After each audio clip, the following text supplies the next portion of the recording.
সালামু আলাইকুম রহমতুল্লাহ। ইউনুস ডেলিকাস কুকিংয়ের পক্ষ হতে আপনাদের জন্য আরেকটি নতুন ভিডিও নিয়ে হাজির হলাম। আজকের ভিডিও রেসিপিটি হচ্ছে চিকেন রেসিপি। কিভাবে তৈরি করবেন বিস্তারিত দেখুন ভিডিওতে।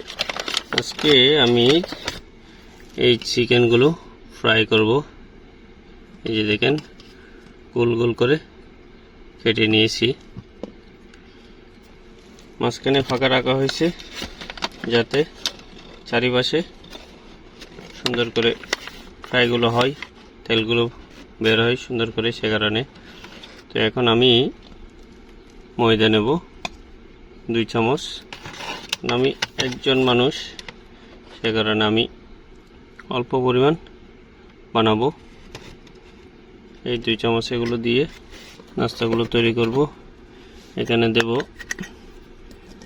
এটা হচ্ছে বেকিং পাউডার। বেকিং পাউডার দেব অল্প পরিমাণ। এই যে দেখেন অল্প পরিমাণ বেকিং পাউডার দিলাম, অল্প পরিমাণ মশলা গুঁড়ো দিলাম। বেশি দিলে আবার গ্রান বেশি হয়ে যাবে। আর যেহেতু আমি একটু ঝাল পছন্দ করি, তাই একটু মরিচের গুঁড়া দেব যাতে একটু ঝাল ঝাল হয়। অল্প পরিমাণ মরিচের গুঁড়া দিলাম। এরপর এগুলো ভালো করে মিক্স করে নেব।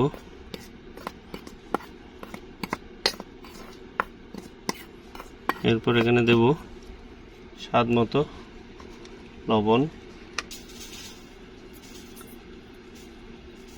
স্বাদ মতো লবণ দিয়ে দিলাম। লবণের পরিমাণ যে যেরকম খান ওরকম করে দেবেন। তারপর আমি ভালো করে এগুলো মিক্স করে নিচ্ছি। এরপর এখানে দিয়ে দেব পরিমাণ মতো পানি। মশলা মরিচগুলো সবগুলো ভালো করে মিক্স করে নিতে হবে যাতে সবগুলোর সাথে একসাথে সমপরিমাণ হয়। না হয় কিছু জায়গায় বেশি হবে, কিছু জায়গায় কম হবে। এরপর দেব পানি।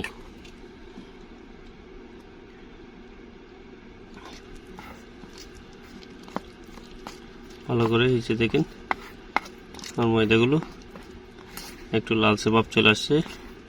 এটা আমি মরিচ মশলা ইউজ করছি।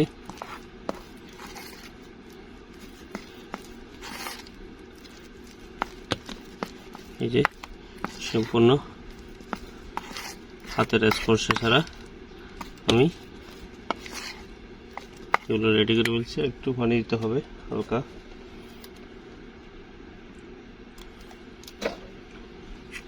বেশি পানি দিলে আবার মাংসের সাথে লাগবে না। আমি এখানে বেশি না 5টা নাস্তা তৈরি করব। এই যে কি সুন্দর হয়ে গেছে। এগুলো একটা একটা করে দিয়ে দেব।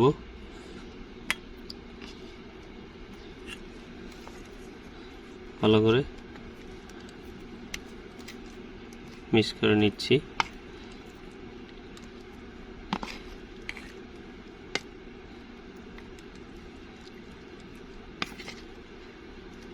এগুলো আমি একটা ঢাকনা দিয়ে ঢেকে রেখে দেব। তেলে দেওয়ার সময় আপনাদেরকে দেখাবো। এখন আমি তেল দিয়ে দিচ্ছি। আমার তেলগুলো গরম হয়ে আসছে। আমি এখন এক এক করে নাস্তাগুলো তেলের মধ্যে দিয়ে দেব।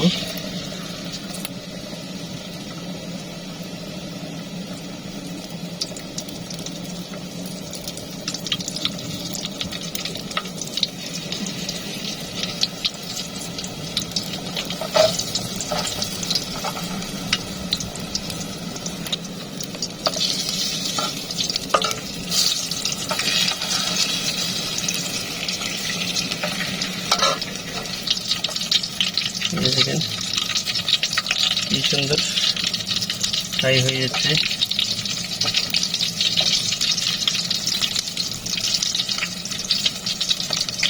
এই যে আমার নাস্তাগুলো হয়ে আসছে।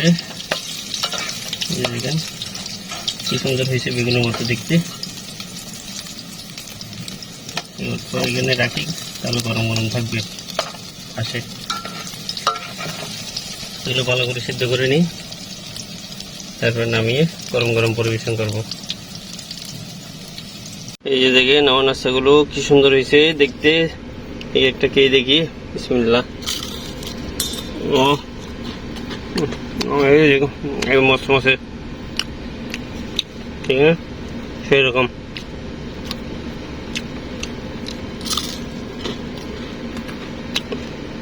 হালকা মরিচ দেওয়াতে স্পাইসিটা আসছে, ঝাল ঝাল, খেতে খুব টেস্টি লাগতেছে। এভাবে আপনারাও চাইলে খুবই সহজে এরকম চিকেন ফ্রাই করে তৈরি করে খেতে পারেন। যারা প্রবাসী আছে তারা তো কাজের চাপের জন্য পারি না, বাসায় এসে রান্না করতে মন চায় না, অল্প সময়ে এটা করে খেতে পারেন। একবার ট্রাই করে দেখুন। তো ভালো থাকবেন, দেখা হবে অন্য কোনো ভিডিওতে, অন্য কোনো রেসিপি নিয়ে আপনাদের সামনে হাজির হব। আল্লাহ হাফেজ।